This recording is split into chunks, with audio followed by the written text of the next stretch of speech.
Okay, so it's now been 3 weeks plus a little bit, and how's your recovery going?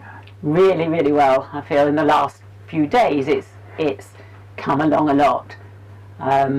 So I've done a couple of long walks now, 2.5k, with no significant impact on the hip. It seems fine, in the odd twinge or ache, but nothing major. And just to be clear, though, those walks were with how many crutches? Oh, with one crutch. Okay. Yeah. So you reduced to one crutch, and you're happy to walk 2.5k. Yes. Okay. What sort of? I mean, you're not trying to beat any speed records.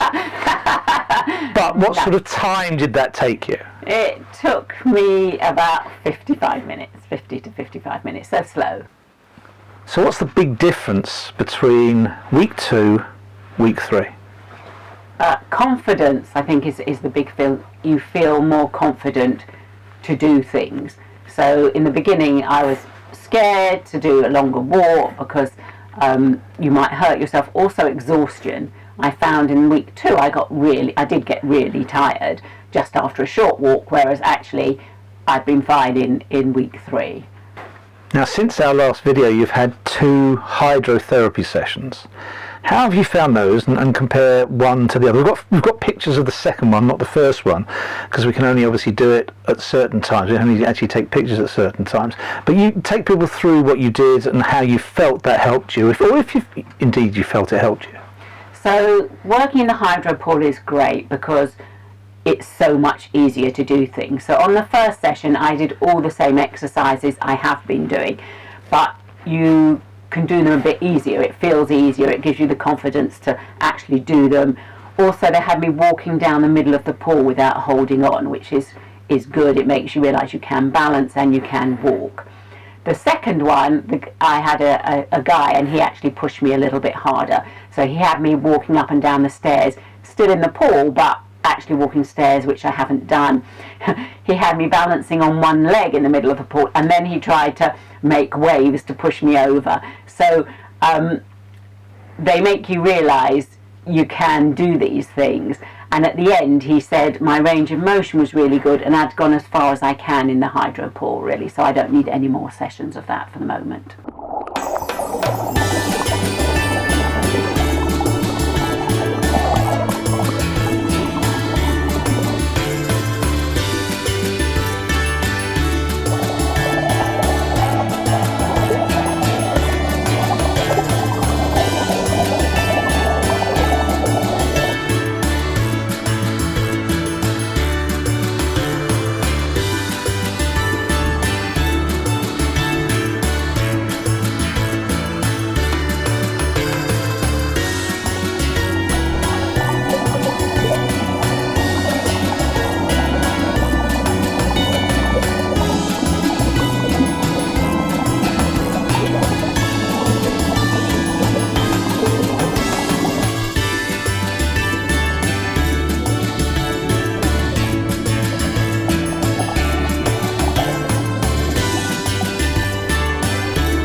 Now we've got pictures of you walking outside with one crutch, and I feel you are still holding the left leg out to the side, so you're leaning against the crutch with that leg. How do you feel actually when you're walking? I mean, you don't feel that you're unbalanced, do you? No.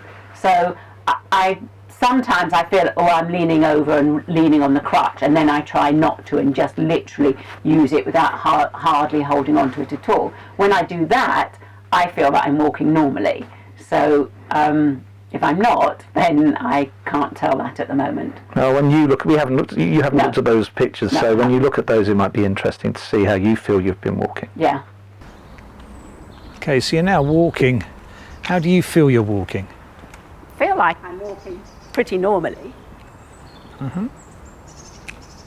I do forget sometimes and lean a bit more on the crutch, but when I remember not to, I think I'm normal.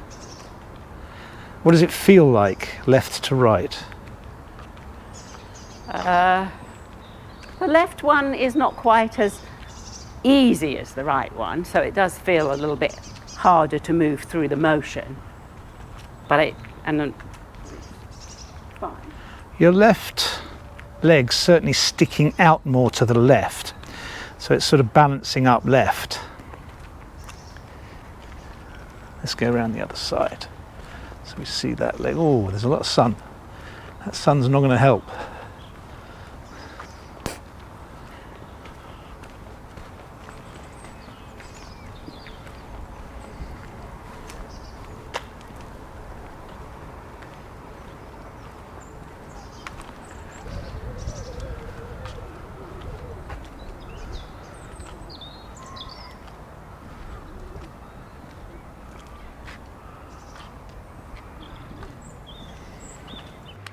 Okay, so there was one exercise that was particularly difficult for you, and we actually had illustrated that in the last video.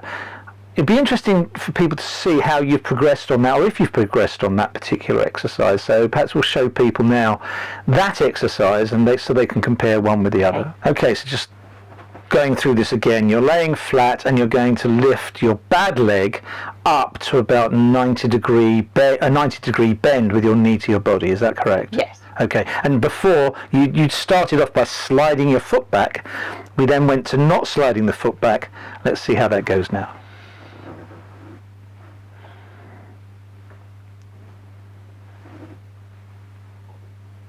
Okay, so now you're able to lift it virtually straight, Yeah. and then bend the leg back, which shows a big difference in the amount of muscle power you actually have in that side, if you like. I still find it difficult, but I can do it, and I persevered with it. Okay. But it's not easy. It's still difficult, and you can still feel the strain in the hip when I'm doing it. Is that your least favourite exercise? Yes, it's the one I have to really gear myself up to do.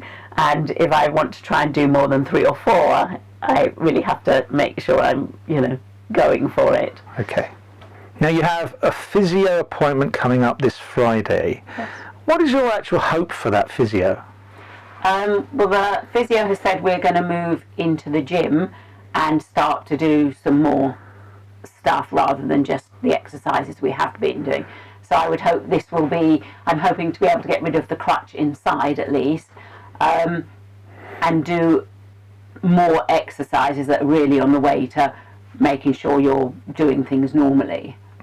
Now, we're going to only now give a video, perhaps every other week, so every 2 weeks. We might be 2 weeks till we get another video, unless something significant occurs. What position would you like to be in when we next report a video? I guess I'd like to be able to not be thinking about my hip all the time. So I'd like to be able to walk properly. I'd like to be able to get on and off the bed and lift my leg onto the sofa without thinking, oh, I've got a bad hip. So I'm sort of doing things without thinking, oh, I've got a bad hip, I need to be careful. Now, one thing the surgeon said was that whenever you feel like it, you can begin driving your car again because you have an automatic car, and obviously the bad leg is not the leg you drive with. When would you like to get back in the car and drive? My aim is definitely to do that by the end of next week, but I'd like to try and do that before. before that if I can. My biggest fear is I've got a 2-door car with very big doors, and I really need to be able to open the door fully to be able to get in and out. So if I go somewhere where I have to park in a parking space, I might not be able to get in and out of the car easily. So it's about managing that along with feeling comfortable to drive. All right. If we take a scale of 1 to 10, 1 being low and 10 being high, of pain in your hip, compare the before to today of actual pain in your hip. So before, what would you say 1 to 10? So before, probably 7 to 8, but it was more about not being able to do anything. So, you know, you couldn't walk, you couldn't do anything as much as just the pain. And today? Today, hardly any pain. Maybe if I over-exercise a little bit. 1 to 10? Oh, 1. Okay. 1, and I can walk. So I walk better now than I could before. So all in all, so far, even up to today, the operation has been a success. Yes, definitely. Okay, so that's positive progression we're hopefully looking forward to. How would you like to leave this particular section, the first 3 weeks of your recovery program? Weeks 1 and 2, although I knew I would get better, it was really hard to believe that it would happen. End of week 3 is totally different. So if you're having the surgery and in weeks 1 and 2 you're thinking, oh my God, why did I do this? Week 3 is different. It's a revelation. You will feel much better. So stay strong and keep positive.